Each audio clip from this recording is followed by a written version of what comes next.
Hello everybody and welcome back to the channel. Today we're taking a look at an initial reaction for Next Wave, the newest faction in Infinity the Game and 5.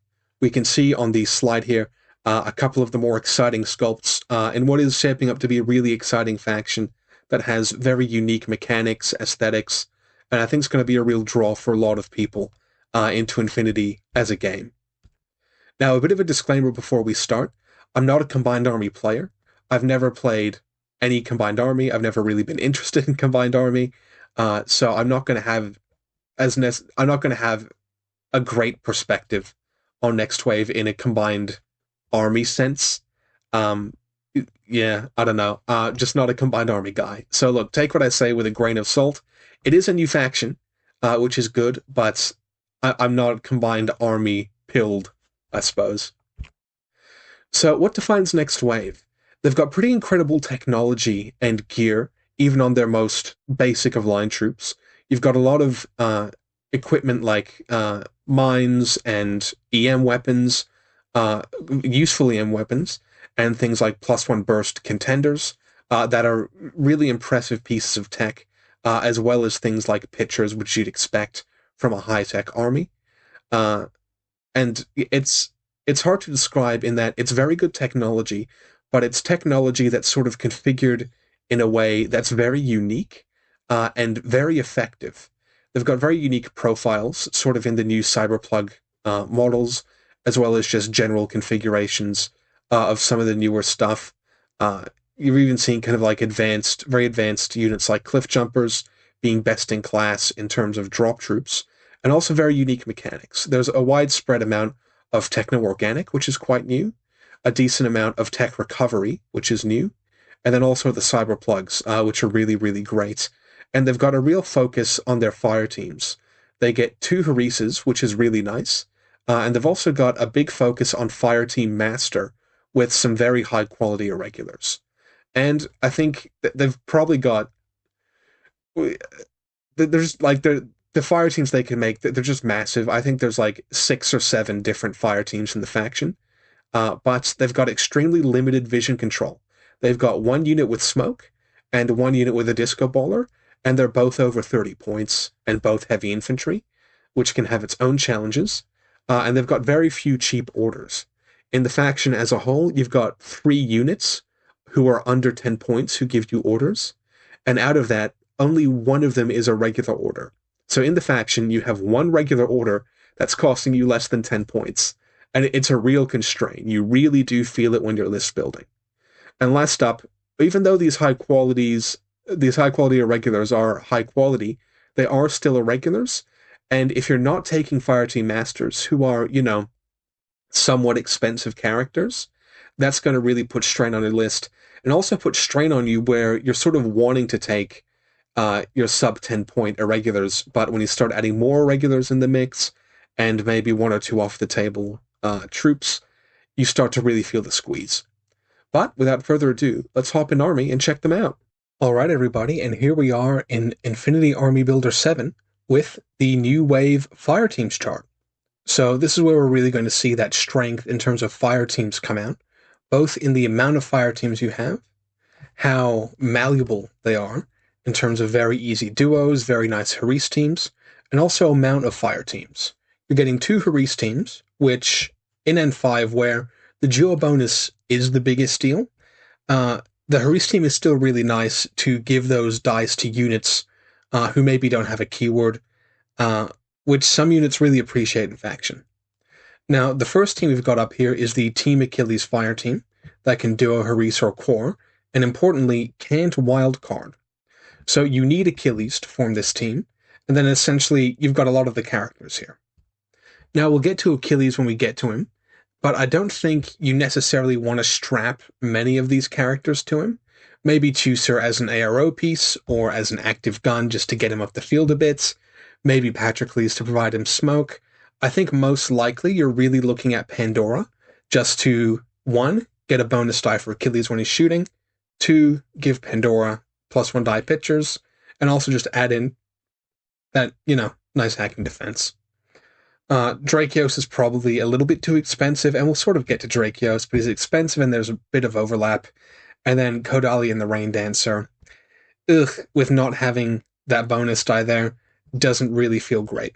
But look, I think if you wanted to take Achilles, I think strapping him up with Pandora, is really quite good. Otherwise, I'd probably avoid making these Team Achilles teams. There's just a bit of friction between what you want Achilles to be doing and these other units to be doing, and avoiding overlap in what really is a very expensive faction, where taking both Achilles and Patroclus may start to add up points-wise pretty quick. Next up, the Shadow Fire Team.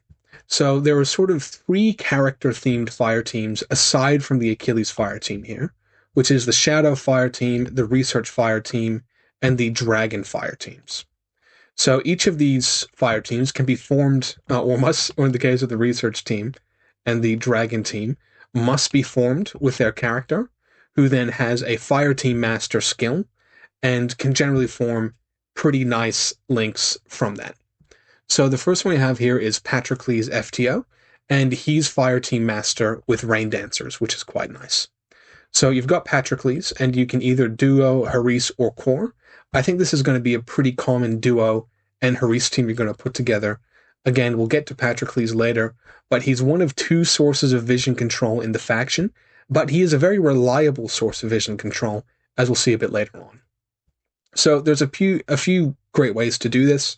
The first one is you just take Patroclus, maybe you take a Harbinger Hacker, maybe you take a Rain Dancer for close assault, or even a Steel Jaw, and they can run around and be your more mobile and active team. Patroclus is moving 6'4" with a nano shield, where he doesn't need to take cover, so really he's going to be very mobile, and I think is really going to benefit from units like Rain Dancers and Steel Jaws. Cutting down briefly to the wild cards, because this is the first time we're going to talk about wild cards, we've also got access to Nexus Operatives and Gearhead FTOs. Now, the Nexus Operatives, they've been pretty heavily reworked, and they've got a suite of pretty decent, quite nice profiles on some of them. And then the Gearhead FTOs, there's 2 of them, and they're both quite good, with one of them having pictures as well. So if you're looking at a Shadow Fire Team, if you're building off of Patroclus, you can do something like take Patroclus, take a Rain Dancer or Steeljaw, and then, because you've got that tag, just add on a Gearhead with picture, and that's a pretty nice Haris team there. But, again, you can go very light. You can just go Patroclus and a Rain Dancer or a Harbinger and call it there. And then moving on from Patroclus, this is also a pretty nice place, I guess, along with the Harbinger Fire Team, that you can put together quite nice duos based on Harbingers. The main one here, which you might be looking at, is just a Harbinger, say, Hacker, and a Rain Dancer, and that's a pretty good, nice forward unit, just sort of between themselves, and that's pretty sweet. Otherwise, you've also got Achilles, who you can just strap a Harbinger to, again, if you don't feel like taking Pandora for whatever reason, or if you want to drag around one of the dinosaurs, here's a place you can do it. But really what I see you doing is putting together really nice duos and Haris teams centered around Patroclus, and occasionally taking very low-weight Harbinger duos with Rain Dancers. Next up is the Research Fire Teams, which can again do a Haris and Core, and Pandora comes along, who has Fireteam Master as well. And just to clarify as well, Fireteam Master, it doesn't just make the unit in brackets regular, it makes any unit they're linked with regular, and just expands, essentially, the zone of control for the fire team to 10 inches if they just have those units. And there's a couple of other smaller rules. But the important one to know is that Fireteam Master applies to anyone in the link team. So you need Pandora to form this fire team. That's quite alright. I think Pandora is going to end up being a staple of the faction, as we'll explore a bit later. And you're pure linking with Stingers, which is quite nice. You can put together a very sort of lightweight duo just between those 2 units. And then you've also got the option to add in Steeljaws or Blackhearts, which are both very good units and very good irregular units that Pandora can turn regular. You've also got the opportunity to take Achilles, but I think really if you're taking Achilles and Pandora, you should probably just do that as a low-weight duo.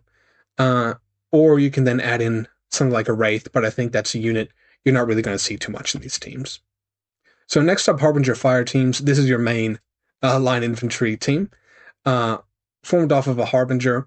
Really what this team is going to allow you to do is link Tuser with Harbingers, Because if you sort of look at the Shadow Fire team, and then come down and look at the Harbinger Fire team, really all you're getting that's relevant is a Chooser, and potentially Black Hearts aren't terrible, even if they are a regular in the link. They're quite a good little ARO. They're quite a good little ARO base. So that's really what the Harbinger Fire team is giving you, a linked up Chooser or linked up Black Heart if you're not wanting to take the Pandora team. But realistically, if you want a link Black Heart, I'd be looking towards the Pandora team. But still really nice to have, just to get Chooser some extra dice. Chooser, I think, is a very important model to the faction, as we'll discuss in a bit, and one who synergizes really well with Harbingers. As a lieutenant, you'll take a decent amount of the time, and as a toolkit that you're potentially wanting to keep in a DZ. Next up, Dragon Fire teams. Drakios gets Fireteam Master, and can link up pretty similarly to kind of a mix of Patroclus and Young Pandora. We're getting the Rain Dancers, but also the Dinosaurs. Unfortunately, Drakios isn't really quite up to par. We'll discuss him in a bit. So if you want to link these models, I think there are better places to do it, which is a bit unfortunate. Then we've got the Heavies Fire teams, which are pretty cool. You've got the Juggernaut. You can pure duo those, but I'd probably look away from that. I think with the Juggernaut, you can look at something like taking a Gearhead FTO with the TagCom profile would be a pretty decent duo. Or you can look at taking a Nexus Killer Hacker or something like that. But really, the Juggernaut's got a pretty decent little specialist bot. So I think you probably just want to run it as the individual unit, but there's definitely room there to experiment. Otherwise, this is where you're doing your Ironsides, who are also looking to be pretty important models for the faction. And otherwise, these units down here, I mean, it'd be fun to drag a Dino along with the Juggernaut, but it's probably just a bit too bulky. So next up, the Control Fire teams. This is where you can fit in Unidrones, but really this is where you can go if you want to pure link some Dinosaurs. Unfortunately, no one here has Fireteam Master, so that's going to be a little bit awkward to put together, but, you know, it's still fun. Then Wildcards Nexus have the Unidron and Harbingers tag. They go quite well with Harbingers, as we'll discuss later. And then the Gearhead FTO, who's really nice as a wild-carded pitcher, but we'll get to that in a moment. So with the Fireteam chart discussed, let's take a look at some of these units, and we'll start with the Harbingers just as a line troop. So we discussed these guys in the unit reveal, and really what you're looking for, or what you're looking at, sorry, is this little cluster of profiles down here, which is the Hacker Mind Layer with Hacking Device, who's just a Combat Instinct hacker who's got quite good weapons, and then is a Mind Layer as well. So you're compacting that SWIC with both the Mind Layer and the Hacker, and you're getting a really good defensive setup, along with really quite a decently rated hacker with Combat Instinct. You can set up a pretty nice sort of forward repeater net with Next Wave, so just having the one Combat Instinct hacker to ensure that stealth doesn't invalidate that is really, really great, and he's very easy to slip into links. A lot of times what I've been doing in list building is taking the Harbinger Lieutenant and Harbinger Decoy, who are really quite good lieutenants who I expect to see most of the time, partially just because there are only 3 units in Next Wave that are below 3 points and give orders. Sorry, that are below 10 points and give orders, and 2 of those units are irregular. So actually, Harbingers being your low end is something you will be necessitated to take a decent amount of the time. So taking the lieutenant and the decoy, I think is a pretty good move, especially when your other lieutenants are either Achilles, a Juggernaut, or an Ironsides, who become pretty prohibitively expensive. So what you can end up doing a lot of the time is taking the decoy, the lieutenant, taking that mind-laying hacker, and then putting Chooser on top of that. So this does a few things. The first thing is that it, of course, gives Chooser the special die, but it also gives Chooser +3 to discover for being that pure link, which is really nice. He's got a visor, he's got a fine willpower, so he can pretty reliably start to discover shoot models after getting this bonus from having 3 Harbingers around. So that's really quite nice. Otherwise, the Mind Layer is just the regular Mind Layer without the hacking device is quite good. If you're, again, needing that low end, but maybe you're making a list with a Juggernaut where you want that to be the LT or something, you can very easily just link 2 Harbingers two Harbinger mine layers in a duo, have them 8 inches apart, have their mines sort of 8 inches out in either direction, and suddenly you've actually got a really, really nice mine setup. Of course, if you can upgrade to get the hacker, the EM mine's a lot better than the shock mine, but this is still a really great little profile. Then we've also got the forward observer with the AP submachine gun, zapper, and flash pulse +1 burst, but most importantly with wild parrot. Wild parrots are really great pieces of equipment, and at the same cost as the base Harbinger. If you're not taking a lieutenant or decoy and just want the cheapest one, this is a great one to go with. Also, offensively, it's interesting. It's interesting compared to the Vulcan shotgun, because offensively, if you're moving a Harbinger up the table, you're probably going to have more exciting uses for that wild parrot than you will with an EM mine or shock mine that can open some really interesting opportunities, whether that's forking a big link team or forking a hacker. I think there's a lot that can be done with the Harbinger, especially now that specialist bonuses aren't really in the game in this season, at least during this ITS. They could return later. Having a forward observer instead of a hacker isn't as much of a downgrade as it may have been in previous seasons. So next up, I think we'll just take a look at the Gearhead pretty quickly. So the Gearhead, you've got a few different profiles here, and also the techno-organic rule. So the techno-organic rule just says if you're unconscious, you can be doctored or engineered back to life, and this includes gizmo kits and med kits as well, which is a really nice little thing. So the first thing we have here is the Vulcan Shotgun Cyberplug. Now, Cyberplug is a new peripheral rules where you can link with, I guess, sort of Cyberplug models, which, again, are sort of a kind of peripheral. Each Gearhead, each Cyberplug, I should be saying, can have up to 2 peripherals and cannot mix between these peripherals and a slave drone. So that's a distinction you got to make, and a decision you have to make as well. But Cyberplug models, you can have, again, up to 2 of those little remotes. So we'll take a look at the remotes in a minute. But essentially, they have a connected profile and an autonomous profile.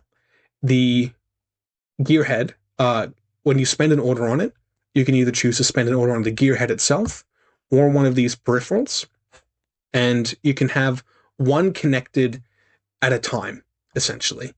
When one's not connected, or when the Gearhead dies, they go to the autonomous profile, who can continue to react, but have this reduced profile, and can't have orders spent on them if the Gearhead's dead. So you spend an order on the Gearhead, it can be used to activate these peripherals, and if you have 2 peripherals under the Gearhead, you pick one to automatically go to the autonomous profile, and the one you've spent an order on goes to the connected profile. So there are 2 different profiles to pick from here, and you can see they're marked peripheral Cyberplug, where you've got the Satroid Puzzlers, who are your more defensively oriented remotes, and the Satroid Ranters, who are your more offensive remotes. So taking a look first at the Satroid Ranter, the profile you're going to be using most of the time's up here, unless something wacky's happened, where your move 6-4, your BS-13, your forward deployment +4 inches, and MIM-6. So this combines to make actually a really nice platform. Just having a forward deployed, essentially what can be a bulleteer, is really, really nice. And they've got some extra little sprinkles, like a bit of extra dodge.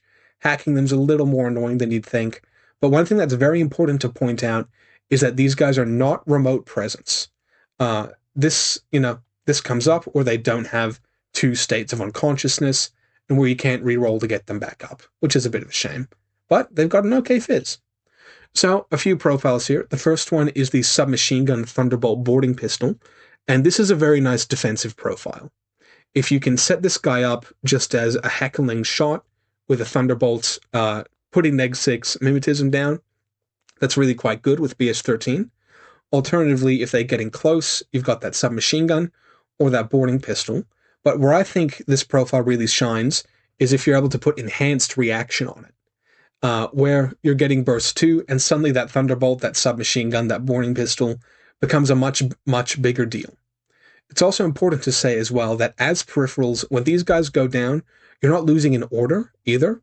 So you can set up a defense with some of these Satroids some of these Ranters and Puzzlers, where your opponent might be killing lots of troops but not actually affecting your order pool, which is really quite cool. Other than that, we've got two more offensive profiles, being the Mach 12 for 18 points, or the Spitfire for 19 points and a Swick. Really, if you have the points in the Swick, the Spitfire is the much preferred option.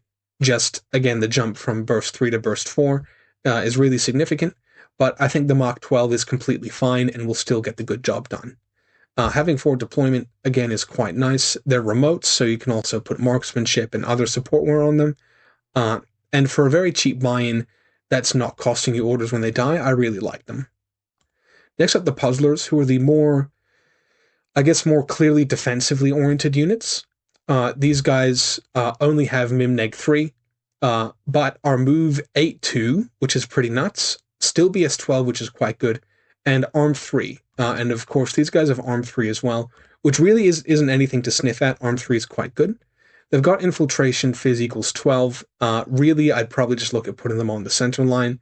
And Surprise Attack Neg 6 is pretty funny, and they dodge weirdly well. They dodge weirdly okay, I should say. So they've got two profiles here. Both of them have an Emerat. Both of them have a deployable repeater and a +1 burst stun pistol. And then you're picking between Acrolite Cannon and an adhesive launcher rifle, and if you'd rather have hidden deployment or camouflage, one use. I think for me, I'm really drawn to the hidden deployment profile for a few reasons. The first one is if something comes around the corner on the hidden deployments Satroid and they don't know it's there, you can just appear and either Emer them, which is, an EM saves no joke. That can shut down their attack run. If they've moved a link team into that can be pretty horrendous. Or if they're a heavy infantry, you can just stare at them and drop a deployable repeater. With mimetism and a decent arm stat, there's potential you survive the initial burst, depending on what you've dropped it in front of. And then if you've survived at that point and you've dropped a deployable repeater, that's suddenly a nightmare scenario. But if you're using the camouflage profile, that's something they're going to know is there, essentially. So you'd rather keep that information totally hidden, or again, unlike a normal hidden deployment model, keeping it in hidden deployment, it's not costing you an order. So I think it's pretty spectacular. Also, just the Acrolite Cannon, it's a very nice little thing just to throw into a mix if your opponent, takes a shot at something you have a puzzler who can react, shooting an Acrolite Cannon's great. So I really do like both of these units. And going back to the Gearhead, you get about 13 points for a Gearhead Cyberplug, and it's costing you about 12 to 19 points per peripheral. That's not too bad. But what I'm really interested in, while this is great, is the Cyberplug Engineer, where you can take this as your engineer to support something like a tag or something like a Q drone, much more likely. And then instead of taking sort of little bots, because you can only take one TR bot, you can just have the Gearhead camping next to your TR bot, but still sort of have it be more useful than your average engineer, or it can also have a ranter or a puzzler or both as well, which I think is providing you a lot of value. Providing you a lot of value in just having more troops on the table, providing you value in having things that can happily die and not cost you too much, and valuable in sort of compressing your slots as well. Then you've got your first FTO, which you should probably ignore, which is the Gearhead FTO. Nothing here particularly wants a linked engineer, aside from maybe the Unidrons, but I don't know if the Unidrons are really something you're going too deep down. You could maybe look at putting it with a Juggernaut or something, just if you're afraid of it getting bricked, but otherwise I don't think it's necessarily going to be a very popular choice. You do have another couple of really, really interesting FTOs, though. The first one is the Gearhead Hacker FTO, who's just a hacker with an inbuilt firewall neg 6. So not a tin bot neg 6, so it's not going to spread to the link team, but just a firewall on itself for neg 6. We've seen sort of, units like Keisatsu with ECM neg 6, be very impressive, and this firewall giving it, the opponent the -6 to hack, also giving you an extra 3 BTS, essentially, is really quite good. And where I see this is, I see this being the Haris piece that where you've taken an aggressive duo, you just slap this on the back to make your Haris team. You do have pitchers in other places, namely Pandora, but aside from Pandora, this is really your only linked pitcher. You're going to be taking 2 baggage models in probably every list, just again with how price point works. So you've got potential to reload these things, and with the new sort of nerfs to pitchers, I think putting these guys in an aggressive team while Pandora hangs back as your sort of DZ zone pitcher thrower, I think is going to be quite popular.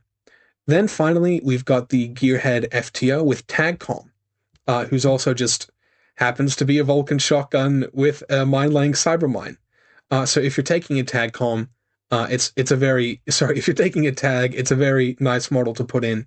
The Juggernaut's a unit who really benefits from these upgrades. I think he goes to dodging on a 15 and being gizmo kitted on a 16, which is insane with this tag call. But, if you've got some spare slot, I guess you could chuck this in a link otherwise, but if you're not taking a tag, I don't think it's worth it. So after taking a look at those 2 units, they kind of give you a good understanding of the basis of the faction. So now we can kind of take a look at these other models with that context, which I think is pretty important. First up is Dr. Worm, who, after looking at techno-organic as a skill, which a lot of these units have, and after seeing the Gearhead, sort of makes Dr. Worm look kind of bad. The Whip 14 is great, Dr. Engineer is great, but again, it's not as relevant as it would be in other factions, and I think there's a very unique ecosystem in Next Wave that really makes me want to go for the Gearheads instead of the Mechanoid. But I can see you maybe taking it if you're, taking Tucer and you're worried about that, or something else. But I think you're paying extra points and not getting that much extra in return. And I think the Gearhead's just a leaner, meaner unit. The other unit that's a bit surprising to say, not as great as you'd think, is also Bit and Kiss.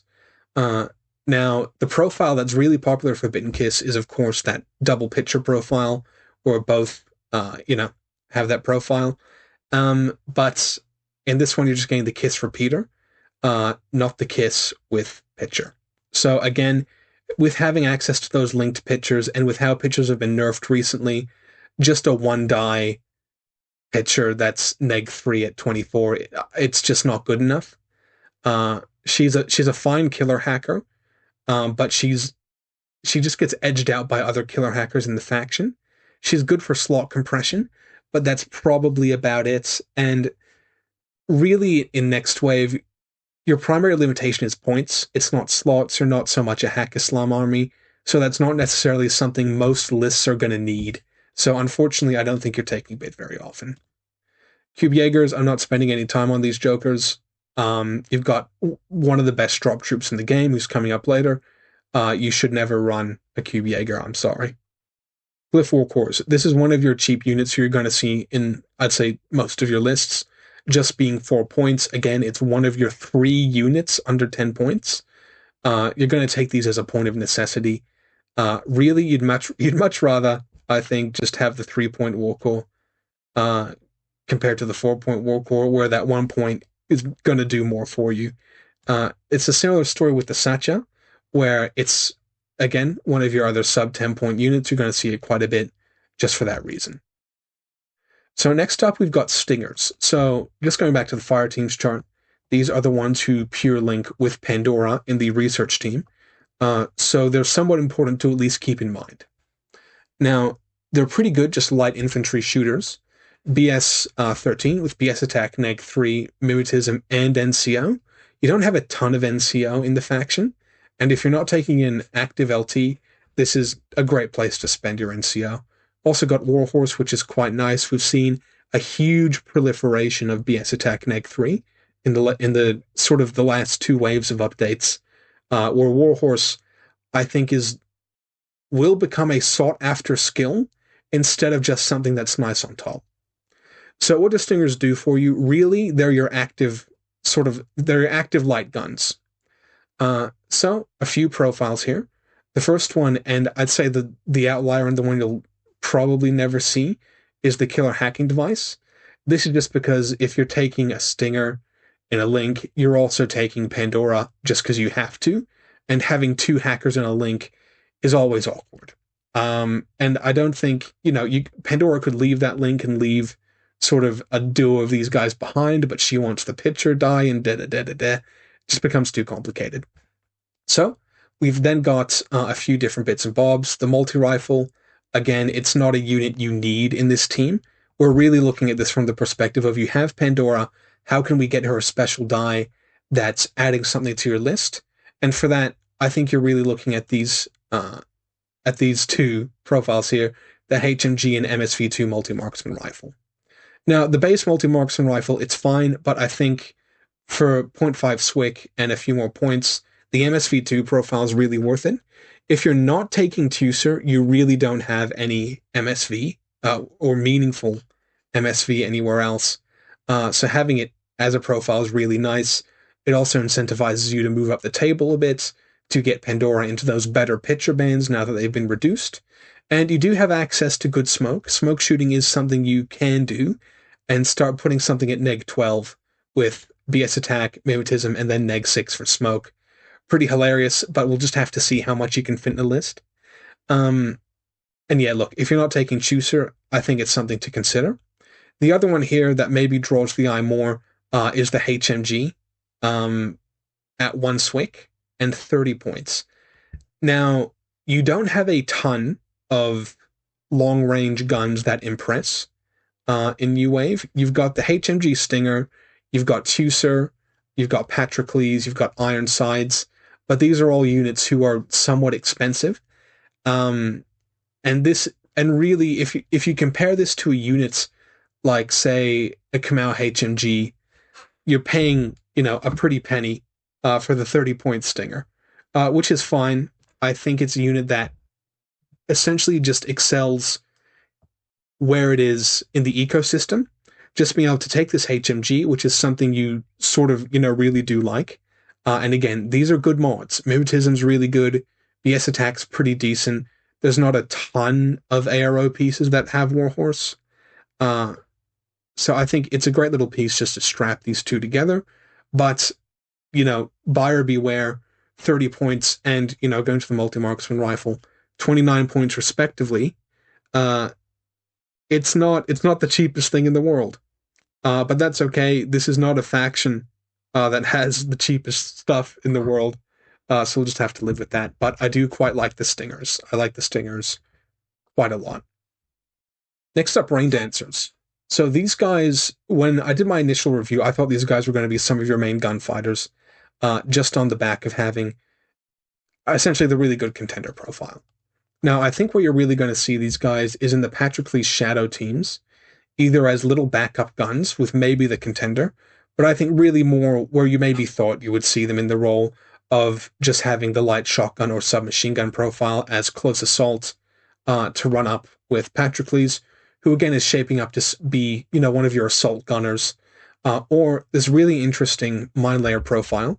Now, you do have a fair bit of pressure in New Wave, as you're usually taking two irregulars and at least one unit off the table. So adding another irregular to that mix, you're sort of starting 4 orders down.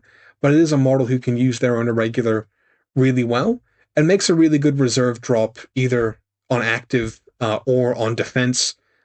They can go in for, a nice kill. They're really good close assault models. Or they can be set up sort of like a Peacemaker would be, where you're getting the mine, you're getting the model itself, and you can really make a lane of attack very, very clogged up, which is quite cool. But they're not going to be the main men I thought they would be, which is quite all right. But really, you're going to see them in Shadow Fire teams, either running with Patrocles, or I think running, a light duo of a contender with a Harbinger of some kind. I think that's still viable and something you may see, but you potentially have better options. Still great units, though. Now, when we talked about having at least one unit off the table, we were really talking about the Cliff Jumpers for a few reasons. The first one is these guys are just absolute menaces. Having BS attack +1 burst on a BS 12 Mimneg 3 drop troop is frankly crazy. And I mean, this guy's just an absolute cunt. There's no other way to say it. The real draw here, of course, is the killer hacking device profile. It's her cheapest killer hacker in faction, brings a burst 4 submachine gun or a burst 2 zapper with the marker state from the KHD, and of course Trinity to zap annoying hackers. This, I think you're going to see a cliff jumper killer hacker in most new wave lists, at least when they first sort of come out. If people wane off them, I don't know. I don't. Yeah, you might see other killer hackers like Bits or the Contrabandolero, but just wow, man, just absolutely wow. The other one that really calls to me is the boarding shotgun forward observer. Boarding shotguns are just really mean models. A Paramine's great too. This is kind of like a Bashi bazooka. You can send it in to kill a tag, and it'll probably do the job. Otherwise, this profile here, it's great for something like Firefight. Firefight doesn't even exist anymore. But if you're in a mission that doesn't want to give up specialist kills like Last Launch, oh man, I love Last Launch. I think it's the best mission ever. This is a great unit to take. So cliff jumpers, you're probably going to see one in every list, purely just on the back of the killer hacker. But the other profiles are definitely worth your consideration. But if you're starting a new wave list, getting hacking supremacy is pretty important. You have, and something that you're sort of incentivized to do just off the back of having quite good pictures. So getting a good killer hacker in there is really important. I can see even potentially just ground deploying this guy, just to have, again, the cheapest killer hacker you can on the table, who's super jumping up 6 inches with every hack. That's very efficient, but, that's a bit more inside baseball, optimizing potential for like 6 months down the line or something. So that's the look at our light infantry. And now we go to our medium infantry, with the first one being the reworked Nexus operatives. These guys got a massive bump. BS13, Mimetism Neg 3, and NCO. I think you can strap that to most profiles and become pretty instantly impressive. Again, we've seen MSV arrows really go down in popularity due to white noise availability and albedo. So Mimetism, it's a very powerful skill on the active turn. So you've got some specialized hackers here with an Oblivion and Carbonite +1 burst. Oblivion +1 burst is just genuinely very powerful. You've also got a Nexus Engineer, which I think probably gets overshadowed in links just by the Gearhead, but it is a way to sort of, I don't know. I mean, it pure duos with Harbingers and Unidrones.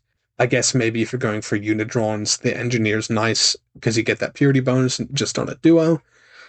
But again, I'm not convinced Unidrones are going to be a very popular aspect of the sectorial, at least not at first. The one that's going to draw most of the eyes here is going to be the Nanoscreen Spitfire, who, again, can duo very easily with a Harbinger and just run around and start killing stuff.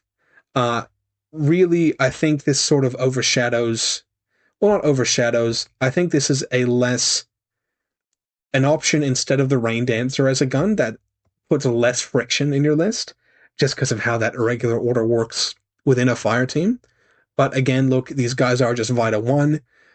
They dodge pretty well against templates, but, if they hit a mine or someone stabs them, you can't do that much about it. And again, if we're just keeping an eye on cost here, 29 points, again, that's not cheap. I'm not saying it's a bad unit, I'm just saying it's not cheap. So I think overall, all these specialist profiles are probably too expensive to justify. I think with the hackers, you really do want to be taking a Harbinger hacker, just so you can see through stealth. You're probably taking Pandora, just because she's the GOAT. And then, okay, well, that's 2 regular hackers already sorted. So I think that probably pushes out the Nexus, which is a bit of a shame. But the Spitfire profile, really worth your consideration. Next up, Kodali. There is a new Kodali FTO 2, which doesn't really do an incredible amount. You just get number 2. And, that's fine, whatever. She goes into a few different link teams here, but doesn't have keyword tags in any of them. So I think just on how efficient next wave fire teams want to be with duo and keywords galore, I don't think she makes the cut in most fire teams. I'd be interested to tell me down below, how would you use FTO Kodali? And then, of course, you've got the parachutist Kodali, who for 37 points is quite an expensive option and quite an expensive faction. She has a very feast or famine model. Some people just like the thrill. but I think she's too expensive to justify, especially in faction, which is sort of a bit of a shame, as if you think about who Kodali is, and I guess this extends to Bit and Kiss too, it's really sort of the lore basis of the faction. They were some of the first humans to turn. Then doing a 180 on a unit you'll see quite a bit, you've got Tucer. So we've got the same profiles we do in vanilla, with the change that the Feuerbach has been designated as the FTO. So again, you're taking him essentially in Harbinger fire teams, just as the main gun in that link. I think as far as an MSV ARO piece goes, he's quite good. And you get to make that decision. You can choose to put him up or choose to keep him down. But with Mimneg 3, again, if something's white noise shooting Tucer, or if someone's white noising or albedoing Tucer, it's very unlikely that they're going to have a visor as well. I think the Black Friars may be the only one. So while you might be at neg 6, your opponent's also probably going to be at neg 3. That's not terrible. And then no wounding cap and shock immune can sort of just let you survive that first hit. But then again, on active against heavy Mim models, I mean, he blows up a Cenobite like crazy. I mean, if we're talking about what are the Mim neg 6 models that you're going to have to deal with on the active turn, it's mostly going to be things like Cenobites and Swiss Guards. And Chooser's really well equipped to deal with those units. And I think he's just a fantastic gun altogether. No matter what he's shooting at, he tends to have a pretty good roll on them. Only thing might be MSV ARO pieces. But I mean, yeah, ironically enough, I think New Wave is a faction that may genuinely struggle against MSV AROs. You have got some light albedo, but it's on very expensive units who I don't think are going to make it into every list, and you don't have white noise. So just something to keep in mind. But he's a great gun. He's a great gun, and just having this little bit of no wounding cap to speedball up, I think is really awesome. Next up, Drakios. Well, sorry, I should have said you do have heavy albedo, but I unfortunately don't think Drakios is going to be a very popular model. If you just look at what Drakios has got to offer, he's got a couple of peripheral profiles, and you can see the peripheral down here. It's quite a good peripheral. Mind dispensers are really good, but if you just look at this, it doesn't necessarily inspire. Silhouette 5 is fine, but a bit fat. Move 6-2 BS 13 with BS attack continuous damage, which is cool. I like it.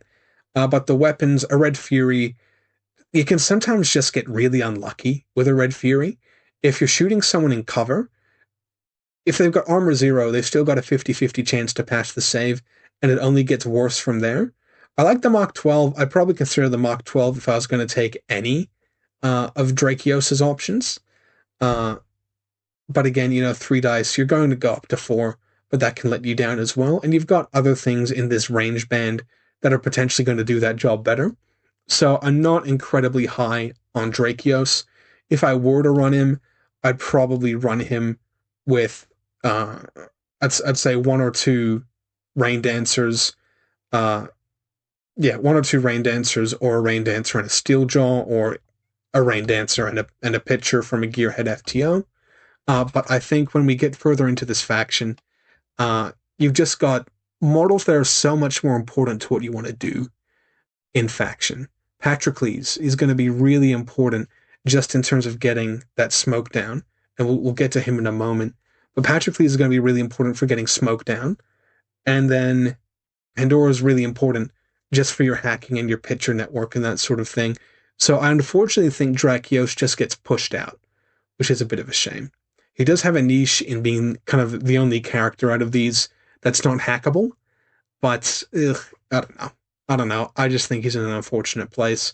He's definitely playable, just not optimized. The next up, the Wraith. This one's a bit of a wacky one. He's a hidden deployment MSV1 with Mimneg 3 and marksmanship. And marksmanship's quite nice. With 3 different profiles. Sorry, one of them's not. One of them's an FTO, but I don't think you're ever really going to take it. Unless you're wanting to run an aggressive Harbinger team, which is something you can do. So if you go to Harbingers in the Harbinger fire team, you've got a Wraith who's a Harbinger, which is quite nice. And again, because he has that tag, you can put him with 2 Harbingers. He's going to get a +3 to discover with MSV1 and marksmanship. That's a pretty powerful combination. But you've got this forward deploying multi-marksman rifle that, again, you're only BS12, but you got marksmanship and mimetism. That's pretty cool. And it's only 0.5 SWIC, which is quite nice. Then you've got 2 hidden deployment options. The first one is that multi-marksman rifle again, which is a cool option. I wish it got 8. If it had forward deployment 8, I think I would be really incentivized to maybe give it a crack. But at +4 and no marker state as well. So keep that in mind. There's no marker state here. It's kind of like the Quinn Fang from ISS. You come straight out of HD. You don't get the chance to maneuver under a marker state, and you got to start making plays. Then the last one, the sniper rifle. This sort of sits in the vein of, MIM, hidden deployment sniper rifles, but I don't think it's a very good one.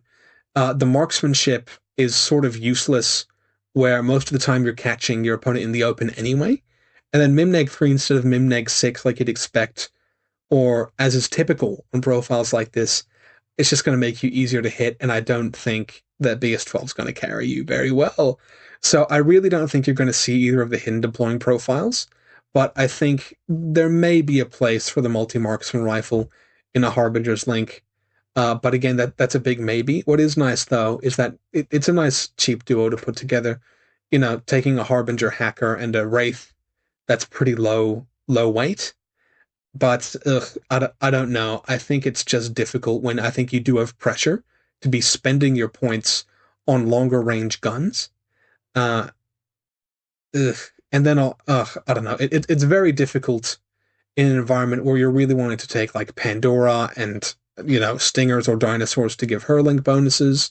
You're very incentivized to take Patrocles. You've got a lot going on in the faction. Speaking of Patrocles, I think it's about time we got to him. So, Patrocles, Team Achilles Shadow, move 6-2, which is really nice. That's really quick. CC 22 with Martial Arts 3. That's great. Martial Arts 3 is sort of just where you want to be really, really good at close combat. BS 13, it's fine. He doesn't have any mods, which is something to be aware of. He's got the burst to make it count, but it's something you can get stuck on. So just, keep that in mind. But again, he does have nano screen, so he doesn't need to be beholden to cover, which is quite nice. Then Arm 2 and BTS 6 is not bad. BTS 6 is nice with him being hackable. He's Vita 1, but he's no wounding cap. Not shock immune though, so don't put him in front of a mine, because he will die.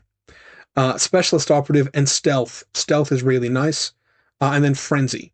Now, the way Frenzy interacts with Nano Screen and no cover, you keep your Nano Screen even though you've got no cover, so Frenzy is pure upside. Also, again, Fireteam Master, very important. He can turn those Rain Dancers or Dinosaurs regular. So, a few different pieces here. I would sort of be ignoring these guys here, because really when you get to the profiles down here, these are very important for the faction. Heavy Grenade, Heavy Rocket Launcher with BS Attack +1 Burst is great, but this is your only source of smoke in the entire faction, and one of your only 2 vision control pieces. It's this and the Ironside, who's another very expensive HI. So having the BS Attack +1 Burst built in means you can get natively Burst 2 Smoke, and then you can look at something like having Burst 2 Smoke with a special die. That's 3 burst smoke. That's the most reliable smoke you can get in the game.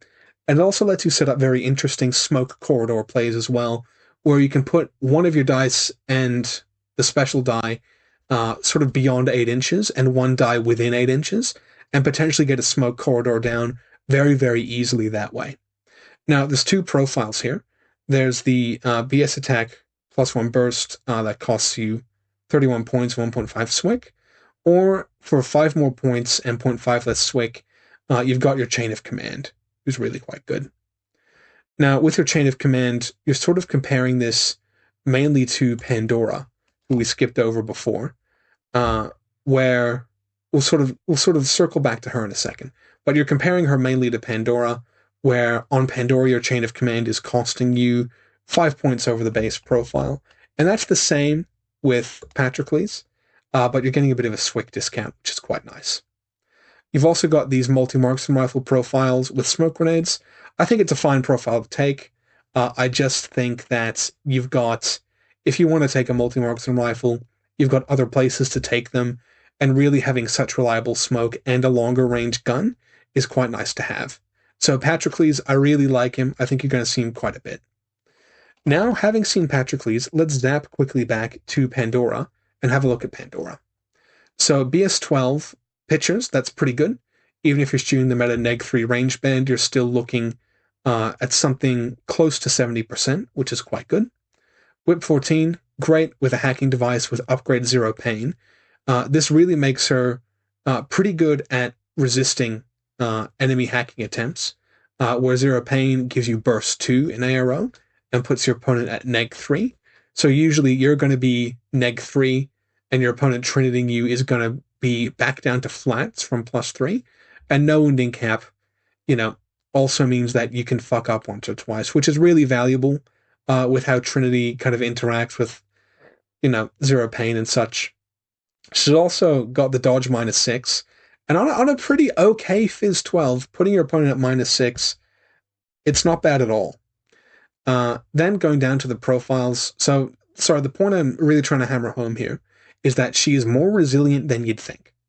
She's more resilient than you'd think. Then going down to the profiles here, we've just got the base pitcher profile with Pulsar Flash Pulse viral pistols. Great profile, probably the one you'll take the most. The other one that's really interesting has the +1 burst medkit, and this is a true +1 burst medkit, not a special die medkit. So even though something like your stingers, who you're linking with, are quite fragile in terms of being 1 wound and low fizz, +1 burst medkit, assuming you land both, is actually a really decent chance to get them up, which is great. You're never really going to pay for this subgun profile. It's just kind of pointless. And then you've got this chain of command profile, which is one of your main chain of command options. It's expensive, but I think it's fine. I think you're really going to be taking this guy if you're taking Achilles or a Juggernaut. Though I think if you're taking Achilles, you're potentially wanting to do Achilles up with Pandora potentially, or maybe you'd just rather chuck him in with some Harbingers. In the Shadow Fireteam, which is cool too. But yeah, chain of command profile, something to keep in mind. All right, and next up we've got the main man himself, Achilles. So Achilles hasn't meaningfully changed in terms of skills since his vanilla combined days, but he has gone down significantly in points, almost, I think, about 10 points, which is a huge discount, and has also picked up a new plasma rifle pulsar profile with X-Visor. In terms of a unit with an X-Visor, Achilles is a pretty good user of it, kind of in the same vein as Joan, where you've got just good enough of a ballistic stat to make it work. And if you really want to with Achilles, you can get him up to that mythical BS16 if you link him heavy enough. But what's probably going to be the more common profile is still the AP Spitfire profile with the Pulsar, where you've got a lieutenant and non-lieutenant option. Now, Achilles fits in I think a pretty interesting place in the faction, where you do have all these links Achilles can go in. I think your most common ones you're going to see are just an Achilles duo with Pandora, and that being quick and easy. I think otherwise a shadow team of Achilles and a couple Harbingers, of Achilles and a couple Rain Dancers as well. I think those are going to be the more popular ways to link him. But I don't know how often you're going to see him. After seeing kind of the wider faction, there is a fair amount of overhead you need to take in each list, just in terms of your reliable long-range guns. And units like you feel fairly burdened to be taking models like Tusser, models like the Stinger, models like Ironsides, who are costing you, 30-something points. And again, we have seen that, it's not a cheap faction. So what I'd say is I think Achilles is very much a sometimes food. I think in certain missions he's going to be really great. I think in the radial deployment missions especially, where you start very close to each other, I think Achilles is really going to do great in the radial deployment missions, but I think he's a sometimes food. I don't think he's necessarily the staple of the faction that I guess sort of the lore might make you feel in a way. But he's still Achilles. He does Achilles things. 62 points is cheap, but at that price point, you'll probably struggle a little bit just in faction. All right, so next up, the Ironsides. These guys haven't changed from what we've seen, and really are your kind of most reliable non-tag heavy gun. Really looking at the AP heavy machine gun here. So, Albedo 3, BS Attack Neg 3, and BS 13. It's a fairly good stat line. There is unfortunately some units who will just sort of ignore these mods. Anything without a visor or marksmanship just doesn't care about the albedo. And then if they're a warhorse, suddenly you're just BS 13 throwing dice, which, isn't awful, but, ideally for this price point, you'd want to be a little bit more. But in terms of ranged AP, with high burst, this is the best you're going to get, without a tag in these range bands. And then you've got a few more profiles as well. The Killer Hacker Submachine Gun Emitter looks pretty decent. Emitters are actually a fairly good ARO piece as well. So you get a bit of utility. You get an ARO piece in a pure duo with the AP HMG, and that's pretty okay. But what's probably going to end up happening is you may end up taking the Ironsides Disco Baller a lot more just because of how dry you are on vision control. So we saw Pat earlier, but aside from Patrocles, this Disco Baller is your only other piece of vision control. And hey, look, a BS-13 Disco Baller where you're always taking good baggage. This is a unit who's actually quite good at controlling that vision. But he is expensive, and that is something you do need to contend with. There's also a Lieutenant profile here, and it's more viable than you would think. In any other faction, this would be kind of a weird oddball profile, but your Lieutenant options are Harbingers, Achilles, Juggernauts, or this Ironsides. And I think this Ironsides, if you're not wanting to take a bunch of Harbingers, I think this profile is probably your next best option because it's bringing something fairly unique in the faction in that Disco Baller that you would consider taking anyway. And from there, you just take the AP HMG, you've made a duo, and that's for the basis of your list. Having Tac Aware is really nice. You're essentially getting one free order return just to spit out a Disco Baller, which is quite cool. And, without affecting your order pool is quite nice. It's it's kind of like impetuous in a strange way, where you have this free order to move forward a bit and do some vision control, and it's not going to affect the rest of your order pool. So I think that's quite cool. So overall, Ironsides, again, I do think they're sometimes food, and I do think they're a direction you build your list in, if you're looking to build in the Ironsides direction. But I can foresee the Disco Ball ending up being so popular and so necessary that you see them taking it at a very high rate.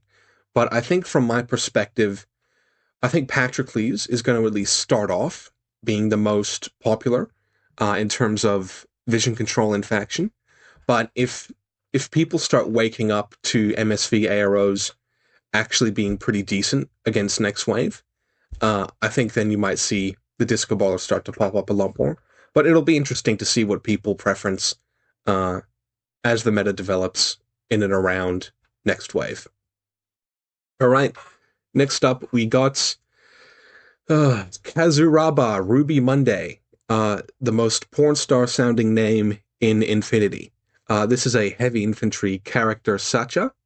So it's got the BS attack +1 burst with the flash pulse stun pistol and EM grenades, but also picks up an adhesive launcher rifle, which, at burst 3 is, a pretty decent bit of kit.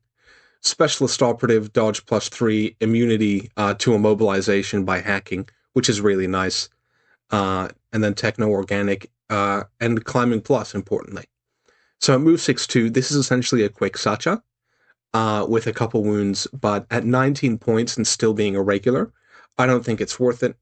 I think you've got, in faction, you've got other quick specialists, and I don't think you can afford the irregular burden, just straight up. I mean, I'm sure you could if you wanted to, but I don't think she gives you a compelling enough reason to want to take her. And potentially have significant ramifications on your order pool. So it's neat. I just don't think next wave is the right place for it. All right, now on to the Juggernauts. Big tag, big man. We've seen this guy pick up. He's got Techno Organic. We've seen him pick up the Gizmo Kit and Med Kit Fizz equals 12, which is nice because, of course, it's Techno Organic. You can shoot a Med Kit at him if you want to. This guy's also dodging on a 12, which is quite good. So if we think back to that Gearhead, it's putting its dodge up to a 15 and its fizz up to a 13 for a Gizmo Kit. That's really cool. And then remote presence, great. Especially great, if you have a doctor, you get to do the rerolls with the doctor as well, from what I understand. So that's quite cool. Then you've got the 3 profiles here. The lieutenant's a good profile, but you are paying about 5-ish points for Chain of Command with Patroclus or Pandora, where the NCO is only costing you 3 extra points. So I think the only times it's going to be worth it to take the lieutenants is if you're kind of more conscious of your slots, where I would feel very pressured to take the Chain of Command with the lieutenant, just on the basis of it being hackable. If it wasn't hackable, I think you could probably swing it, but just with the danger of getting isolated and the game kind of falling apart from there, I'd really be looking more towards the NCO, where it's not really costing you too much more. And in essence, you're saving on points elsewhere. But, again, if there's some slots pressure, if you don't feel like taking the 2 Harbingers and a Tucer and blah, blah, blah, blah, blah, then I think the Juggernaut Lieutenant's a fine pick. The really interesting one is the Plasma Rifle +1 Burst and Heavy Rocket Launcher. I really do just wish it had BS Attack +1 Burst. I think the Rocket Launcher just being Burst 2 is sort of like, it's like barely usable. And again, you're in first wave. You don't have vision control as a method to close the gap. So you do need to, in a way, New Wave is kind of the most Pano, like Pano factions are, and how they used to be, where you had to really fight out of your deployment zone. That's going to be the same for next wave. So I really do wish this heavy rocket launcher just had an extra burst to help you fight out of the DZ a bit more and close the gap to that plasma rifle. And at 82 points, this is a pretty heavy unit to be putting in a list. It's taking up a lot of room in terms of points, but it's the coolest and most interesting profile. I think we're going to get a number of people giving this a test run, and that'll be really cool. But otherwise, this is a really great tag. Move 8-2 is really maneuverable. Climbing plus as well with his silhouette. He's going to be vaulting, climbing, jumping, all over stuff, and he's going to be a hard one to stop from moving where he wants to move. Guard's quite good on both active and reactive, and otherwise the mix of special skills here on top of the normal tag expectations, I think really does justify this cost. He's also got a really good little remote. Whip 13 is the best you get in terms of remotes, and having Climbing Plus is really great, means you can get to objectives quite easily, and with operational learning instead of specialist bonuses, I think that just incentivizes you to be using these remotes more and more. Very cool unit. So next up, Unidrons. So these are just the same, from what I understand, as in Onyx, and go into that control Fireteam. Again, it's sort of weird where you don't have a Fireteam Master special profile. I sort of expected to maybe see a Fireteam Master just with these two being irregular. But, they're a fine way to sort of build out if you don't feel like taking Harbingers, but Harbingers are just a very, very good line troop. You can kind of build into bots if you're taking Gearheads, and, getting marksmanship on the Plasma Sniper is pretty good. You've got kind of a tin bot you can strap to one of your cool Nexus hackers, but I think it's much more of a niche strategy compared to what else is going on in faction, and don't think they're going to be very popular. All right, M-Drone's an M-Drone, nothing special here. You can't link it or anything like that. Q-Drone, these guys are going to be pretty important to your ARO game. With kind of more of an elite tilted army, the faction's much more focused on sort of DZ and close defense, so having a unit that can stand up and reach out is going to be pretty important, and the Q-Drone is still a fantastic unit at that. So I think you're going to see a Q-Drone in every list. T-drone, you can do a guided strategy, absolutely, and you can do a guided strategy just fine. Um, yeah, give it a crack. New Wave isn't particularly. You can build New Wave in ways that aren't Swick heavy. We've seen a lot of guns that are 0.5 or 1 Swick that, are reliable workhorses. So taking guided, I don't think is going to push you too much. You get one R drone. So again, this is your only regular order under 10 points is this one R drone. Just keeping that in mind. Slave drones, groovy. Icadrons have been changed. They've picked up Dogged, but lost their flash pulse, and I think they had sensor as well, and they've gone up significantly in points. These units, I mean, they're still good. They're not as cheap as you want them to be, but they're still good. +1 burst light flamethrower is great. Dogged is good. I was able to get a run sort of in a test game with these guys, where I was able to burn a few things down because I had that Dogged, so not too, I don't know. Dogged's good, is all I'm trying to say, but it is more expensive than you'd want it to be. E-drone, again, this is a faction where you can put that Evo hacking device to work. If you're taking cyber plugs and unidrones or just, some decent cyber plugs, yeah, I think it's fine to take. But again, combined army expensive mode. All right, we had a chat about the ranters and the puzzlers before when we had a chat about the gearheads. So we'll go over to the contrabandoleros. So these guys are sort of your midfield skirmishers, but their points are really pushed up by having this sort of extra infiltration and being hidden deployment. So we talked at length about these profiles when we did our initial unit reveal, but essentially I think you need to compare these guys pretty directly to cliff jumpers, and I don't think they really stand up. You've got a regular hacker, which is nice, just because aside from Pandora, most of the regular hackers you're looking at are a little bit on the squishy side. So I think having one under a marker state is not bad at all. Again, same thing with a killer hacking device, but I'd probably more be looking at a cliff jumper. The mine layer is pretty funny. The forward observer is pretty funny, but yeah, I don't know. I don't think they quite stack up to the other offerings of the sectorial. Now onto the dinosaurs. This is quite exciting. So we had a look at the dino, this dino in our previous video, and yeah, it's a good little unit, and it's sort of like Pandora. It's deceptively tough. So true to Vita, arm 2, and it can get cover. It's not impetuous or anything like that. It's got dodge, neg3, so you're putting neg3 on your opponent when you dodge, and min neg3 as well. So usually when you're dodging, your opponent's at neg6, unless they've got a visor, and you're dodging 4 inches on a 13, that's not bad at all. Then you've got flash pulse, grenades, and boarding pistol on both profiles, and then you pick between a sensor or an armed turret. I'd probably be leaning towards the armed turret, just because I think a forward turret is cool and funny.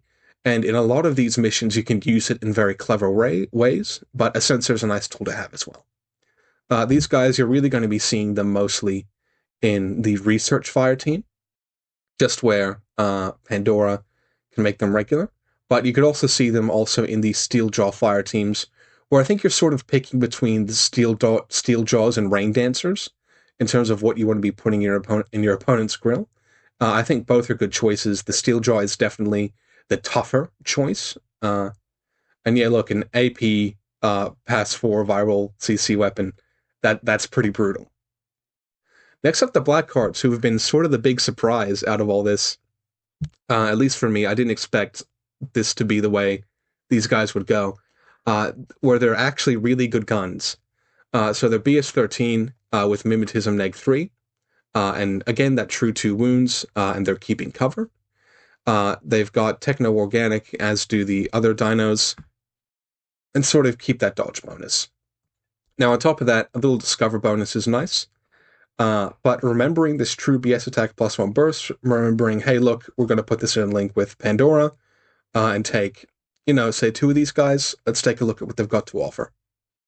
So each one has an E-Morat, and most of them have a viral mine dispenser, which is pretty crazy. Your true +1 burst, so you're forced to double shot the mines every time you use them. But sort of how blockers with their pitchers, just by virtue of being forced to use them, you end up kind of having a lot of just random junk all over the place, which can be very helpful. You can put your special die into your mine that you want to land in a specific spot and either put the second mine there to back it up, or just stagger it a bit to be something annoying if your opponent presses on further. And then just keeping it by the baggage, you're going to get reloaded every turn, and everyone's happy. Everyone's got AP heavy pistols, which is nice. Just, what's going to most of the time be a burst 4 AP heavy pistol. At that point, you're better than an AP submachine gun. Like, that's a deceptively good weapon. And then we get to sort of more of the different profile differences. The cheapest one has a contender and Panzerfaust. And we've talked before, contenders are really good weapons, especially +1 burst contenders, which this faction has along with the Rain Dancers, where, it's sort of like a T2 Spitfire with the dice you're going to have. Then you've got a Panzerfaust as well. And the Panzerfaust is a really good ARO tool. You're going to have MIM, you're going to have a good ballistic stat, you're going to be chucking out, 2 of those Fausts to their tanks run dry. And then if and when they run dry, you've still got that 2 wounds, you still dodge pretty well, or you can shoot out kind of suicide viral mines is a really good option as well. Moving down to the multi-marksman rifle, I think this is the least attractive profile for me. It's a 4-point upgrade from the base profile, but 4 points is a really big deal when you're list building in Next Wave. It can sound sort of funny when I say that, but when you actually hit the army builder and try to put lists together, because you only have that one R drone as your only regular order below 10 points, it's like, oh fuck, like 4 points is a really big deal. And I don't think the multi-marksman rifle gives you enough to where I'm happy about leaving the mine dispenser at home. So we got a 2-point upgrade from 1.5 Swick, and weirdly, I actually like this one a lot.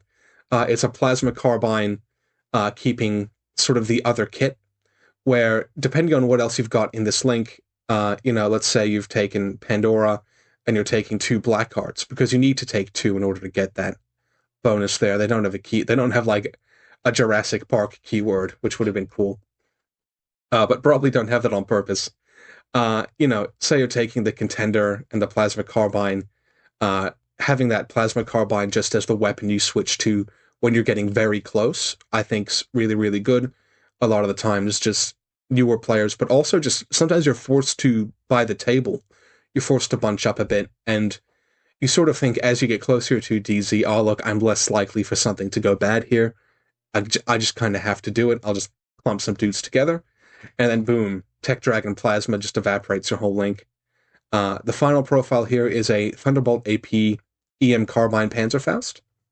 And again, I think this is a good profile.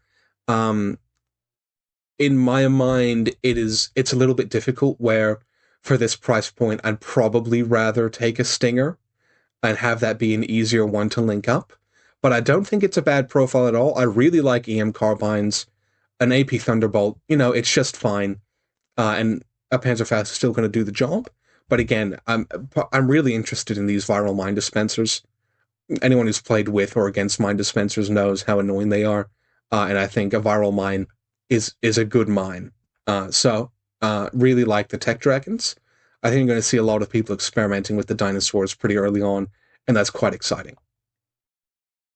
Then last up, we've got the vehicle. So everyone sort of saw Skyhound and went, yep, okay, this is the vehicle. And it's a really, really good vehicle.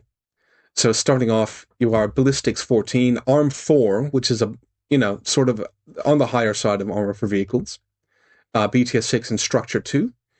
You've got the aerial rule, but you've picked up the new tech recovery rule, which means you can be, your states can be dropped by being gizmo kitted, and they've got gizmo kit Phys equals 14, which is really, really good.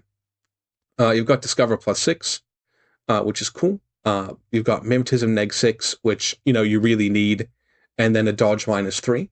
So if you get caught out, you're starting your opponent off at a neg 9 if you're dodging, which is quite nice. And you dodge okay. You dodge fine. Of course, you've got the Super Jump Jet Propulsion, and then we come down to the profiles here. So the first one here with the X-Visor, you've got a +1 burst multi-rifle, not a bad weapon at all, a Flemen Spear, and a Mine Dispenser Shock. This profile's pretty good, but I think it does get overshadowed pretty significantly by the 33-point profile, which is Plasma Carbine, which is essentially a plasma rifle when you consider the +1 burst. a Burst 3 AP Thunderbolt, which on BS14, I'm actually pretty happy with. I think that's enough BS, and ideally, you've got your opponent shooting at -3 at you. Um, I think that's enough, and then of course the Mind Dispenser.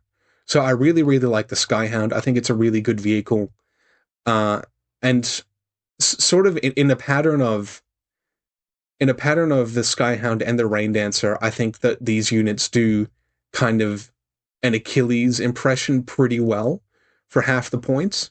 But I really, really like the Skyhound. I think it's definitely top 3 vehicles. Uh, I think it still probably beats the Red Eye despite its buffs. I still think Go Pod on top, especially just in its context. But I think this is like astoundingly good.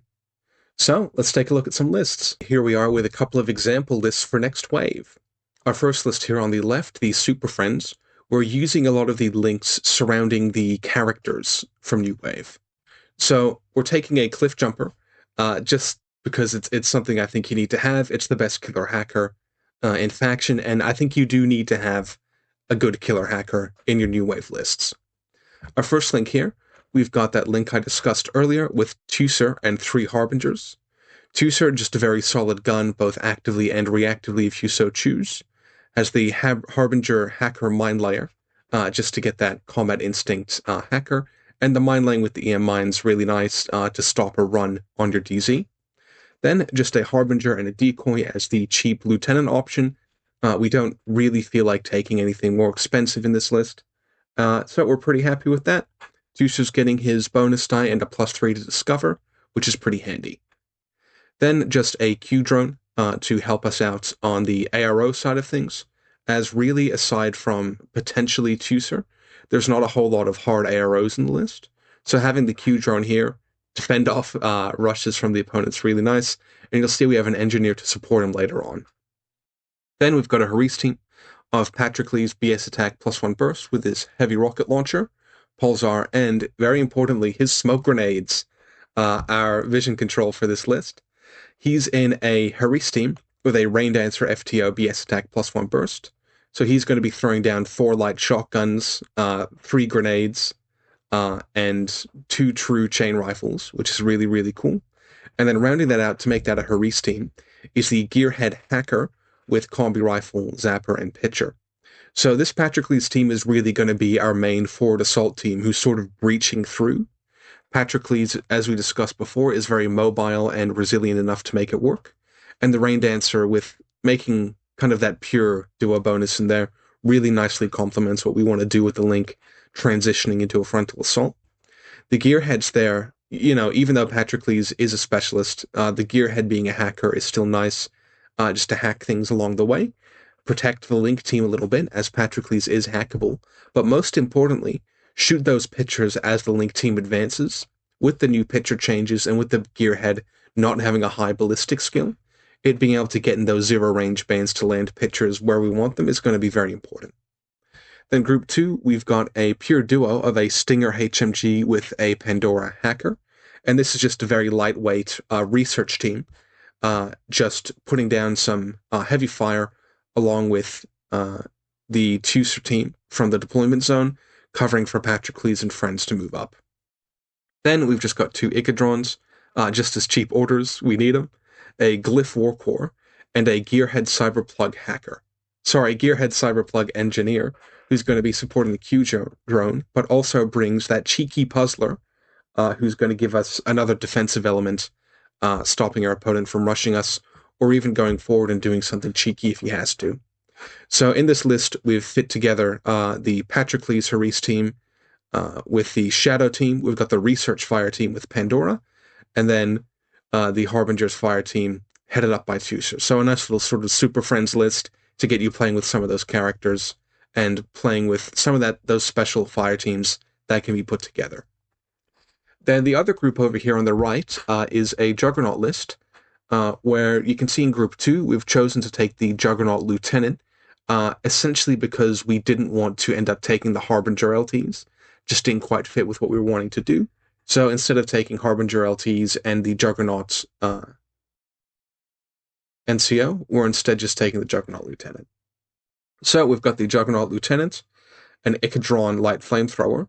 We've then got a little Haris team of a Vulcan shotgun mine layer Harbinger, a forward observer Harbinger, and this is really just to be a little defensive, little defensive team who can go forward late game and maybe press a button, and then rounding it out with the Gearhead FTO, with Tagcom, who's giving that Juggernaut +3 fizz to dodge and +1 fizz on the Gizmo kit, and also has Mine Layer with a Cyber Mine.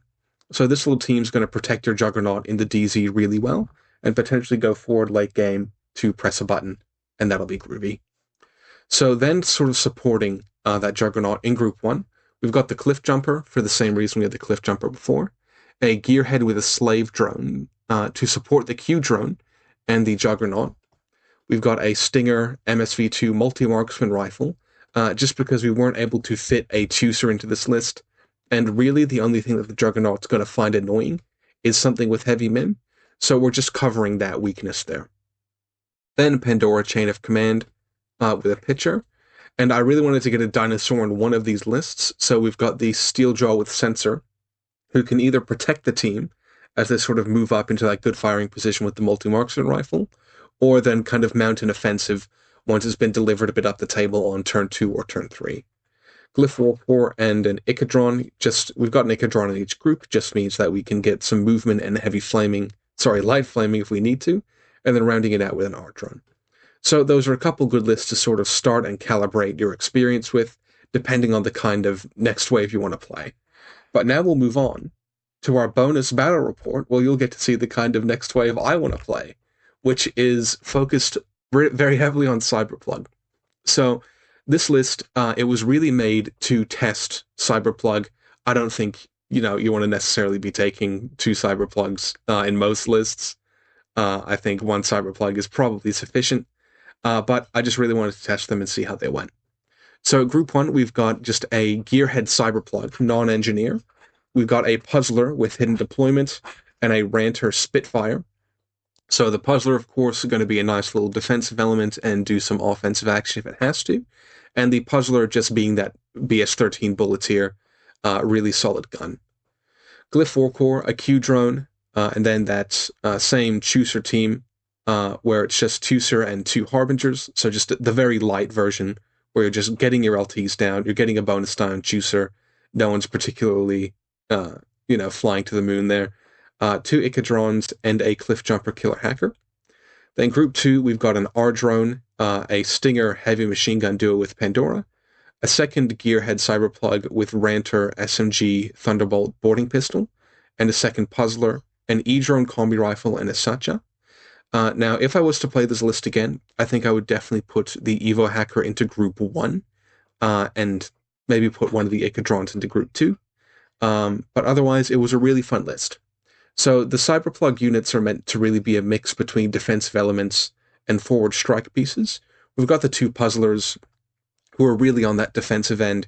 Same with the Ranter Thunderbolt, but they can very easily transition into offensive pieces if they have to, where the Ranter is the real moneymaker in terms of offensive output. And the Chooser and Stinger are going to lay down some ranged fire to open the door for us to do cute things with Puzzlers, Ranters, and Cliff Jumpers. But there is 0 vision control in this list. That's one thing you're going to struggle with when building Next Wave, is if you're not taking an Ironsides and you're not taking Patrocles, you're not going to have vision control. And there's just not quite enough close assault, or close assault that's, really efficient. The Ichadrons do a pretty good job in a pinch. The Puzzlers do an okay job in a pinch. And of course the Cliff Jumper is great, but there's no Rain Dancer. Essentially, there's no very efficient close assault unit like a Rain Dancer or a Tech Dragon who's going to fill that role. So we got a game of Critical Intervention with my good friend Chris. Chris is playing his vanilla O12 and has been having a lot of fun there. And we're both sort of learning the ropes of our factions a bit, so we thought we'd have a bit of a throwdown. So you can see our lovely room in the middle. We were playing the markers as just flat, just because that's the markers we had on us. And we do our LT roll. Chris wins the roll and opts to be the defender. We have a bit of a discussion about whether he should be defending or attacking. And from my experience and Chris's experience as well, we sort of agreed that it seems like being the defender is the much more favorable position in this mission. So Chris gets me to deploy first. So down here, we have our Stinger HMG and our Pandora chilling out over there. We have 1 and 2 Ichadrons with the flamethrowers. We've got our Satcha up here, who rolled Move 8-4, which is really great. We've got our little R drone here, just watching a very tight line out this way and getting some repeater coverage in this side of the table. We've got our first Gearhead up here. He's got his Ranter Thunderbolt down here. We're playing the room as true line of sight, which I think's been the more interesting way to play it, where I decided I had two choices. I could either sort of put him up here, try and make more use of that submachine gun and boarding pistol, but I opted to leave him back here with his MIM-6 and just put down some heckling shots, kind of watching this room if I need to. So he's connected to the engineer up here, who's also got a hidden puzzler just deployed over here, sort of watching if, anything wants to come down this way to try and attack Chusser and the two Harbingers. I am worried, they are obviously lieutenants. This one up here is my lieutenant here, so I'm hoping the Zapper stops it there. But even if, the Zapper sort of, quote-unquote, trades with something, suddenly this team loses its bonus. So I put this puzzler here, just sort of watching this approach over this direction, just as a defensive measure over there, and then maybe you can go into the room a bit later. So we've got one puzzler there. That's great. We've got our Evo hacker chilling out over here. And then as my reserve, I keep this Gearhead over here, who has the Ranter Spitfire, and essentially pops a second puzzler over here. So I put this down, obviously, with Chris not seeing my reserve, and he deploys his Satcha over here, Epsilon HMG, a Ment Agent Chain of Command, a Flashbolt, his Gamma, two Varangians, a TR bot, and then his little Monstrucker is hiding behind this building. He's also got Cuervo Goldstein up in the air, and a Lynx Plasma, which I think is hiding around here from memory. So, the plan really, from my perspective, is to do as much damage as possible and disable as much of Chris's defensive apparatus as I can before going for the console on my third turn. Chris opts to turn on the turrets, you can see here, instead of putting units in the box, which I think is the right move. You can see he's also set up his Moonrakers over here, who are, with true line of sight in the room, are really doing most of the job they would be doing if they were in the room. And the turrets, they absorb my orders. I'm lucky in the sense that I only take one order per turret to kill, but that's still a waste of an extra 2 orders, which, turned out to be really important. Alright, so here's the end of turn 1 here, and I go first, and Chris opts to strip from my small group. So I activate the Stinger, who moves up, kills the Satcha, moves up, kills the Flashbot, and then sort of moves out and gets into a prolonged gunfight with the Gamma. It takes essentially the rest of that pool to deal 2 wounds to the Gamma, 1 or 2 wounds. Yeah, it would have been 2, where the Gamma sort of then decides, okay, I might just sit down now. But the Gamma really did its job, and I wasn't able to press up. I was also hoping to get a pitcher in this area to zap the Cyber Ghost just to keep Chusser safe from white noise, but that didn't end up happening. But alas, got some kills, pretty happy there. The Ranter then also moved up, kind of had a swing, ended up kind of damaging a couple models as well, and sort of ended up here prone. Then sort of on this side of the board, Chusser sort of had to maneuver. Chris deployed his TR bot really quite well, where Chusser had to move her down from the building to here to get a line on the bot. We shoot the bot and we're sort of happy there. But essentially, though we've done a good amount of damage, we didn't do as much damage as we hoped. Killing the TR bot and putting the Gamma's head down.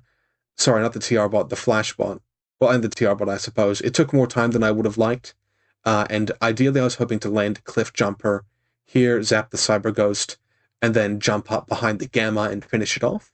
But we just ran out of time there, and that's all right. So we flip back to Chris, who puts smoke in front of his Epsilon, shoots the Ranter Thunderbolt down here, which is fine. He first sort of goes to shoot it with the Gamma before realizing, oh, I'm 3 dice on 5s against my 1 die on 9 or something, and this isn't something I really want to do, so we just go shooting with the Epsilon instead. But it goes to show, even though it's just 1 die on the Ranter, it's still a pretty hard ARO. Ideally, I was hoping to get enhanced reaction on the Ranter, but being in group 2, I just sort of ran out of time. So the Ranter goes down, and then as does the TR bot from the Epsilon, and Chris cleans that up pretty nicely. So he's sort of got the issue of the Ranter Spitfire here. Ideally, what I'm wanting to do next turn is put marksmanship on it, and then kind of get it to wander up and sort of sweep down this direction. So Chris, seeing that, lands Cuervo Goldstein down here, and sort of jumps up to this little gap here, puts a couple shotguns into the Ranter, but essentially bounces off the Mim and then the armor, and I get a boarding pistol down. Cuervo survives the shot from the boarding pistol, doesn't take a wound, and goes, okay, fuck this, and flies into CC. At that point, I reveal, I think it was this puzzler over here, who shoots an adhesive launcher at Cuervo, and though Cuervo then kills the Ranter over here, he takes the wound from the boarding pistol on the second time round and gets glued by the puzzler. The Gamma then takes a bit of a risky shot. It sort of comes up to a forward position to see the puzzler. I'm shooting 1 die on a 12 with the acrylite cannon, sorry, and he's shooting 3 dice on 11s. Unfortunately, miss the shot and get blown up by the Gamma, but I'm okay with that. So essentially, Chris has had, on paper, a really, really great turn. He's killed 4 models. He's killed the Puzzler and both of my Ranters. But, and of course the TR bot. But when it flicks over to me, I've only lost 1 order out of that. So he's put in quite a lot of effort and, really done well, and he's solved some problems. But my order pool is looking basically intact. So, but, I mean, the big thing is he manages to dodge Cuervo out with one of his last orders when no one's looking. Really, I could have revealed the other puzzler and sort of contested it, but I felt it was a little bit early for that, and, the best I was going to do was re-glue him or just end up glue-gluing him, and that wasn't inspiring, and I wanted to leave it there for some more traits. So he manages to dodge Cuervo out on an egg 6, and he's just chilling behind here, facing flat forward. So he's put a big problem close to my DZ that really I don't have any tools around here to deal with, except maybe the Ichadron, but that's not good. So we go to turn 2, where I forgot to take a photo of turn 2, but that's okay. It's not an incredible amount happens. The Gearhead essentially just picks up the TR bot again, wanders down and picks up the Ranter again, and I'm really happy about that. And then we end up having to land the Cliff Jumper. We managed to land it over here, just in Cuervo's back arc, outside of 8 inches. We jump up and down and put 4 dice into it with an SMG, where it goes down. From there, the Stinger rolls out again, takes some shots into the Gamma, gets him to sit back down. Chris had used a Vitapack on him on his turn, getting him back up to that 1 wound and still having no wounding count. So I spew some dice at him. I get 4 hits in with 1 volley, which is really nice. He takes a wound and decides to sit back down. From there, Pandora stands up, lobs a pitcher in this direction, and the Cliff Jumper then, after dealing with Cuervo, then just jumps over to here, fries the Cyber Ghost, and then jumps again, and sort of finishes in a nice position, ready to make a dive on the console in turn 3 if I have to. So it then sort of goes over to Chris. I end up having to re-kill the Thunderbolt as he got it back up with his engineer. And I'm sort of positioning myself where I haven't lost a ton of orders. I'm slowly whittling away on Chris's orders and his defensive stuff, but I'm still going to have these 3 markers to deal with. I managed to kill this Moonraker here in my first turn with the Ranter Spitfire. And it sort of goes back to Chris, and he's sort of just kind of takes a look, goes, okay, look, there's nothing really for me to shoot here. He puts the Thunderbolt TR bots and the Ranter back down. But again, I don't care an incredible amount about that, and just sort of starts digging his heels in the side of the table. He pushes up his Varangian just to sort of be in the room. He gets a couple he gets the links to push up and sort of enter the room as well and recamo. And then it sort of goes back to me to figure that out. So my turn 3, I go first, and the Stinger goes to shoot the Gamma, and the thing that was eventually going to happen happens. There was probably about 10 orders worth of shooting between the Gamma and Stinger, and eventually, the 1 in 10 happens after 10 times, and the Stinger gets hit by an explosive round and just explodes. It was unfortunate with the Gamma being a warhorse that I was only able to put him at neg 3 and not neg 6, but that neg 3 still ended up being really effective. Chris rolled a lot of 12s and 14s when he was shooting back, and I don't think it's a slight on the Stinger. Uh, yeah, ideally maybe I should have pulled Chooser up to a position to get a shot instead, but all's well that ends well, or doesn't end well, I suppose. But the Stinger blows up. So from then it gets very complicated. I had a fairly straightforward plan, but the Gamma being up here at the time frustrated the movement on this side of the board, which meant my Cliff Jumper was sort of going to have a rough time. So we changed gears with me using the NCO order. Essentially, the Stinger dies, and I still have a full group 2 with not much else to do. So we shift gears and say, okay, maybe we get the Satcha to do this instead. So I reveal the Puzzler from in here. With 8 inches, he just zooms into the room, sets off both the mines, and Chris has an interesting decision. The Varangians here, the Lynx is here in the marker state. I can drop my Emirats on the Varangian, hitting them both, which will also strip the Lynx's camouflage state. And the Moonraker arrows by revealing and placing a mine. So I've also got a potential Emirat down there as well. So Chris decides to reveal with the Lynx and shoot into the Puzzler. The Varangian drops a chain rifle, and of course the Moonraker drops its little mine. I decide just to triple stun pistol into the Varangian, who ends up getting stunned, but of course my poor Puzzler dies, which is fine. From there, we push up the Ichadron that was chilling here, goes all the way up, tries to drop flamethrowers on the Moonraker, fails, moves, tries to drop again. Again, it just passes the armor saves. I go dogged, then moves to here, drops 1 flamethrower each way, and manages to kill the Lynx. But unfortunately, the Varangian just takes the save, and the Moonraker again passes save. From there, Chooser moves up and just shoots and blows up the Varangian who's chilling here. But there's still the Moonraker here, and I've run out of options to disable it. I've just run out of time. So we cautious move the Move 8-2 Satcha over to here. We run in and prone, and the Moonraker essentially... Sorry, so I get here without being seen by the Moonraker, and then I just sort of touch and go and kind of run with my full 8 inches to the outside of the room. We just raw dog the roll, but we make it, picking up the box. The Moonraker shoots the heavy shotgun and puts the Satcha unconscious. From there, I call down my Speedball, my Evo Hacker runs up and revives the Satcha, but at that point, we don't have any more orders on the Satcha. If we just had 1 or 2 more orders, we probably could have run somewhere back here-ish, or somewhere sort of back here, just with how quick the movement was. But with those couple hiccups, we just don't have the orders to do it.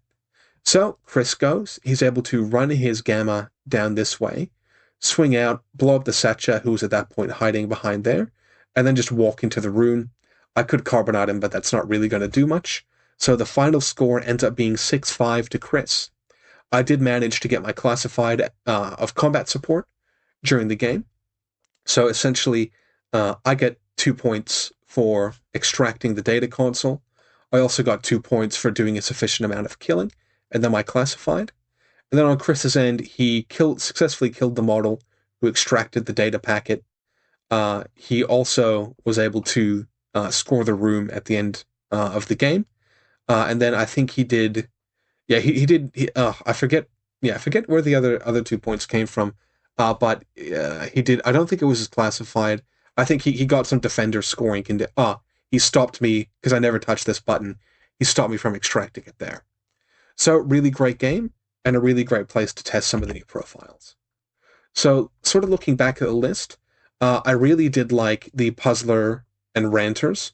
Again, Chris did a lot of damage. He killed a lot of units, but them not being in order essentially meant my order pool was pretty much intact for the entire game, and I was really impressed with how they went. I don't think it's necessarily worth it. Just take the raw cyber plug and then some units. I think what you're going to end up seeing, and what's going to be effective, is taking the cyberplug engineer to support your TR bot, and then either taking one or two puzzlers, or a puzzler and a ranter Spitfire. I think the ranter submachine gun Thunderbolt boarding pistol was good. I just don't. I think it's just going to have struggle, a bit of a tough time competing. But I think if you could get enhanced reaction on it, it would actually be like an incredibly annoying ARO piece. The bots having armor 3 came up a lot in our game. It's just, being effective armor 6 means they were shrugging off hits and going unconscious or not taking wounds. They aren't, what's the word? They aren't remote present, so they've only got one state of unconsciousness, and they can't be command token to, get them back up. But they're still resilient enough to where they feel really good taking, especially the puzzler. Really happy with how the puzzlers performed. Otherwise, Tucer and the boys did as you'd expect. Pandora and the Stinger, I think overall were effective. The Stinger got a little bit unlucky into the Gamma, but Chris managed his Gamma and the resilience there very well. And overall, it was a really fun list. I'd probably put where is the bastard? I'd probably put the Evo Hacker in Group 1 and one of the Icadrons in Group 2 if I was to play it again. But yeah, it was a fun list. And look, not one I'd be taking to a tournament, but a good one just to get your head around Cyberplug if you want to kind of get Cyberplug on the table and test it out. So thank you all for watching, and please do let me know what you think of the video and the faction in general in the description below. I had a lot of fun making this one, and I'll have a review of the bundle coming in the next couple weeks, let's say. So I'll catch you guys then, and bye-bye.